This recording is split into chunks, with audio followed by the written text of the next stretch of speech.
ஒரு திரைப்படம். தேவாரன்ற தெலுங்கு படம் தான். இது தமிழ் டப்பிங் வந்து தியேட்டர்ல வந்து பாத்தீங்கன்னா சென்னையில சூப்பரான ஒரு ரெஸ்பான்ஸ்ல போகுது. ஆனா இந்த படம் வந்து பாத்தீங்கன்னா எப்படி இருக்கு நம்ம பார்க்கலாம். இந்த படத்தை டைரக்ட் பண்ணது பாத்தீங்கன்னா கொரட்டாலா சிவா, ரைட்டிங் அவர் தான் சேரும். இதுல நடிச்சது பாத்தீங்கன்னா என்.டி. Ramarao junior, Saif Ali Khan, Janhvi Kapoor, Murali Sharma, Srikanth, mega Srikanth, Chaitanya Rai, Ajay, shine டம் சாங்கோ, இவங்கெல்லாம் முக்கியமான கேரக்டர் நடிச்சிருக்காங்க. ஸோ இந்த படத்தோட கதை எப்படி, கலையரசன் நடிச்சிருக்காரு. இந்த படத்தோட கதை எப்படி இருக்குன்னு பார்க்கலாம்.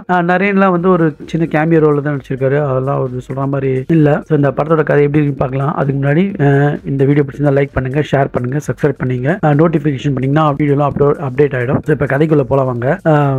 இந்த படம் வந்து பாத்தீங்கன்னா RRRக்கு அப்புறம் வந்த ஒரு என்டிஆர் ஒரு மஸ்ட் வெயிட்டிங் படம் சொல்லலாம். இந்த படத்தோட கதை வந்து பாத்தீங்கன்னா ஆரம்பத்திலே வந்து ஒரு அலர்ட்டா இந்த இதில் வந்து ஒரு பெரிய கேங்ஸ்டர்ஸ்லாம் வந்து ஒரு எதிர்ப்பு தெரிவிக்க போகிறாங்க. அதாவது ஒரு பெரிய பிரச்சனை நடக்க போகுது அப்படின்னு போலீஸ் ஆளுங்கள்லாம் பேசிக்கிறாங்க ஒரு கான்ஃபரன்ஸில். அப்போ வந்து அதை எப்படி தடுக்க போகிறாங்கன்றது தான் படத்தோட கதைன்னு பார்த்தா, அவர் வந்து தேவாராவோட நண்பரான சூரப்பாக்கெட் வந்து கதை சொல்ல ஆரம்பிப்பார். அது வந்து ஒரு போலீஸ் குரூப் கிட்ட சொல்லுவார். அப்போ வந்து அந்த கதை எப்படி இருக்குன்னு பார்த்தீங்கன்னா, இது வந்து கேஜிஎஃப் மாதிரி டெம்ப்ளேட்டில் இருந்துச்சு. இப்போ வர படங்கள்லாம் வந்து பார்த்திங்கன்னா கேஜிஎஃப் மாதிரியும் காந்தாரா மாதிரியும் நிறைய சீன்ஸுங்க வேணும்னே வைக்கிறாங்கன்னா என்னன்னு தெரில. அது பார்க்குறதுக்கு அந்த லைட்னிங்கு அதெல்லாம் வந்து பார்க்குறதுக்கு கேஜிஎஃப் படம் ஞாபகம் வந்தது. ஸோ இவர் பிரகாஷ் ராஜ் கதை சொல்லுவார், தேவராவை பற்றி சொல்லுவார். தேவரா வந்து 4 ஊர் மக்களுக்கு தலைவர் மாதிரி இருப்பார். அவர் வந்து கடலில் வந்து இல்லீகலாக ஆயுதங்கள்லாம் வந்து கடத்தின்னு வருவார். ஹீரோ வந்து எது பண்ணாலும் தப்பு இல்லாத மாதிரி இருக்கும். ஹீரோ வந்து செங்கமர கடத்தலாம், கொலை பண்ணலாம், க்ளோனிங் பண்ணலாம், எவ்வளோ கொலை பண்ணாலும் தெரியாது. அதெல்லாம் வந்து ரொம்ப பெரிய ஹீரோயிசமாக இருக்கும். அது மாதிரி தான் இந்த படத்துலையும் ஹீரோ வந்து பெரிய கள்ளக்கடத்தலாம் பண்ணுவார்.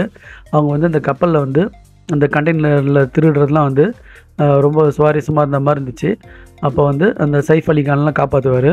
ஸோ இவங்க கடத்தின்னு வந்து முருகன் சர்மா கிட்ட, முருகான்றவர்கிட்ட அவங்க வந்து பிஸ்னஸ் இது பண்ணுவாங்க. அப்போ வந்து ஒரு கட்டத்தில் வந்து இது பண்ணுறது தப்புன்னு வரும். அப்போ வந்து அங்கே இருக்க வந்து மெரின் க்ரூஸ்லாம் கொலை பண்ண போகும்போது இவரே தடுத்து அந்த கொலையெல்லாம் இது பண்ணி அவங்க மக்கள்கிட்டேருந்தே காப்பாற்றுவார். அப்புறம் இந்த மாதிரி பிஸ்னஸ்லாம் வேணான்னு சொல்லுவார். அப்புறமா என்ன பண்ணுவாங்க கேட்டிங்கன்னா, இந்த பைரான்ற சைஃப் அலி கான் கிட்டேருந்து ரொம்ப அவனுக்கு வந்து இந்த இது பிடிக்காது, நம்ம வந்து மறுபடியும் கொள்ளை நடத்தணும்னு சொல்லுவான். ஆனால் வந்து இந்த தேவராக்கு இது பிடிக்காது. அப்போ வந்து இவர் தீர்த்துக்கட்ட திட்டம் பண்ணுவாங்க. அப்போ அவங்க ஃப்ரெண்டு ராயப்பா கிட்ட சொல்லி அவங்க பொண்ணு கல்யாணத்தில் இது மாதிரி அவருக்கு ஸ்கெட்ச் போட்டு அவரை சாவடிக்க ட்ரை பண்ணுவாங்க. ஆனால் அவர் வந்து எல்லாரையும் சாவடிச்சுட்டு இந்த ஊரை விட்டே போய் கடலில் வந்து நீங்கள் யாரும் இல்லீகலாக பிஸ்னஸ் பண்ணால் நான் வந்து உங்களை கொலை பண்ண தூரத்துலேருந்து என்னோடய பயம்தான் உங்களுக்கு ஆயுதம்னு சொல்லிட்டு அவர் மறைஞ்சிருவார். அப்போ வந்து இன்டர் பிளாக் வரும். செகண்ட் ஹாஃபில் அவங்க பையன் வருவார். அப்போ அதே மாதிரி பிரகாஷ் கதை சொல்லுவார், இவர் தேவரா உயிரோடு இருக்காரா இல்லையன்றது தான். ஆனால் அவங்க பையன் வந்து ரொம்ப பயந்த சுபாவத்தில் இருப்பான். அப்போ வந்து இவருக்கு ஜோடி வந்து ஜான்வி கபூர். கடைசியில் தேவரா உயிரோட வந்தாரா இல்லைன்றது தான் இந்த சைஃப் அலிக்கான பைரா வந்து எப்படி வந்து தாக்குறாங்கன்ற யூஷுவல் கதை தான். இது யூஷுவல் ரிவெஞ்ச் கதை தான். ஸோ இந்த படம் வந்து ஃபஸ்ட் ஹாஃப் வந்து நல்லா இருந்துச்சு. செகண்ட் ஹாஃப் வந்து ரொம்ப போரிங்காக இருந்துச்சு. ஃபஸ்ட் ஹாஃபில் வந்து ஒரு மேரேஜ் டான்ஸ் வரும், அது நல்லா இருந்துச்சு. ஆயுத பூஜை பாட்டு வரும், அது அந்த டான்ஸ் நல்லா இருந்துச்சு. அதெல்லாம் வந்து ஆனால் ஓவராக மாரல் அடிச்சு கத்தின்னு பாடுவாங்க. ஆனால் அந்த கோரியோகிராஃபர் நல்லா இருந்துச்சு. மியூசிக் வந்து நிறைய இடத்துல ஆரெல்லாம் நல்லா இருந்துச்சு, அனிருத்தோட மியூசிக்கு. ஸோ இந்த மொத்தத்தில் இந்த படம் எப்படின்னா, ஃபஸ்ட் ஹாஃப் நல்லா இருந்துச்சு, செகண்ட் ஹாஃப் வந்து ரொம்ப போரிங்காக இருந்து வழக்கமான ரிவெஞ்ச் டெம்ப்ளேட் தான் படத்தோட கதை. படம் பார்க்குறதுக்கு கேஜிஎஃப் மாதிரி இருந்தது. இது என்னோட கருத்து. நீங்கள் பார்க்குறவங்க பார்த்து என்ஜாய் பண்ணுங்கள். Thanks friends.